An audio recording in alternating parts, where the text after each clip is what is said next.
Hi everybody, this is Prosper known for, your host here at the Prosperity Show. I'm excited to bring to you today another very interesting topic for us to ponder upon. It is man in the mirror.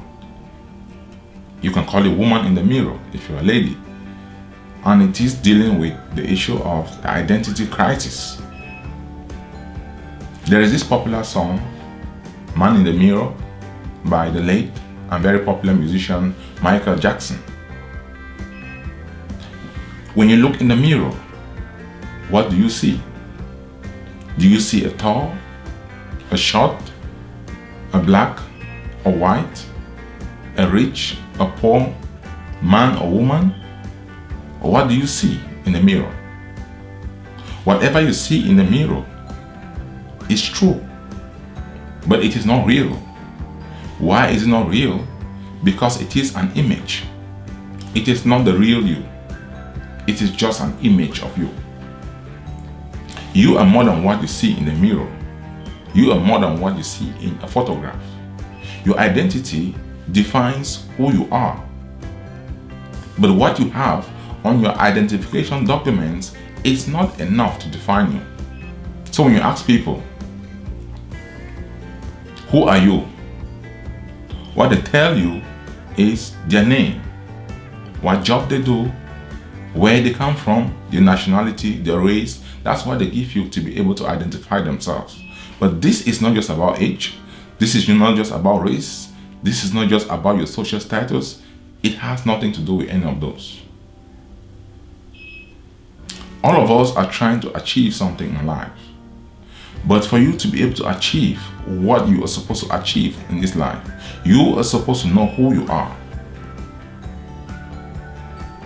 If you don't know who you are, it is difficult to go where you are supposed to be going to. Your real identity is not what you see in the mirror. Your real identity is what you see in the spirit, what you see in the mind. The discovery of this identity is the beginning of your prosperity. The major reason why it is so difficult for us to identify ourselves, to understand who we really are, is because you are either trying to be something that you are not, or to be somebody that you are not. There are people who have taken time, gone through the sacrifice of identifying whom they are.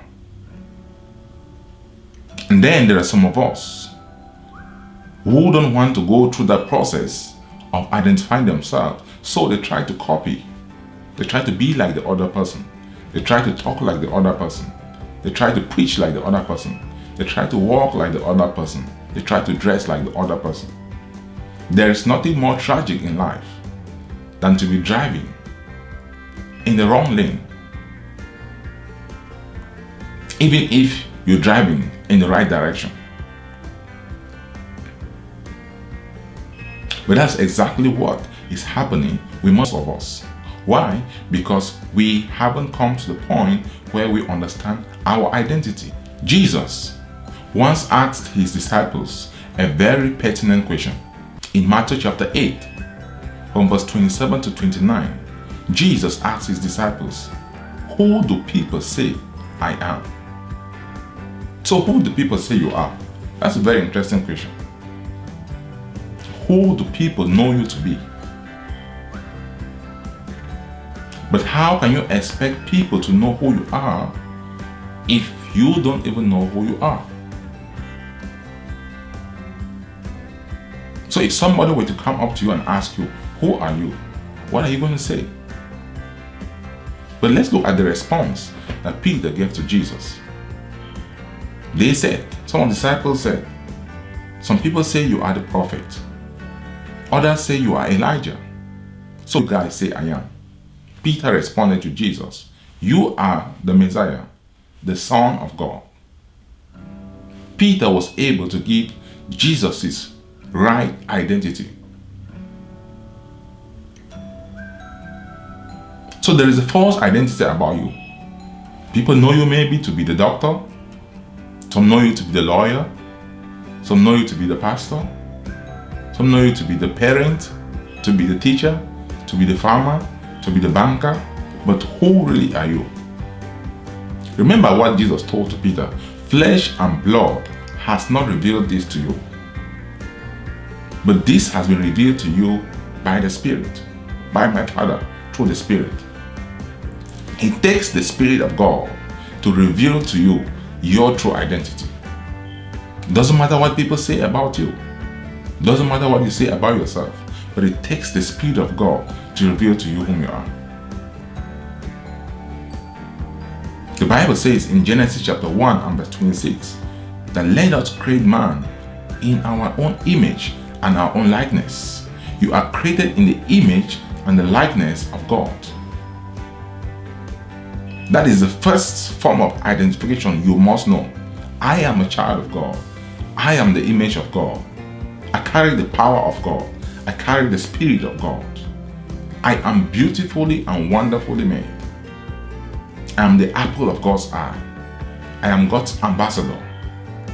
I am God's righteousness.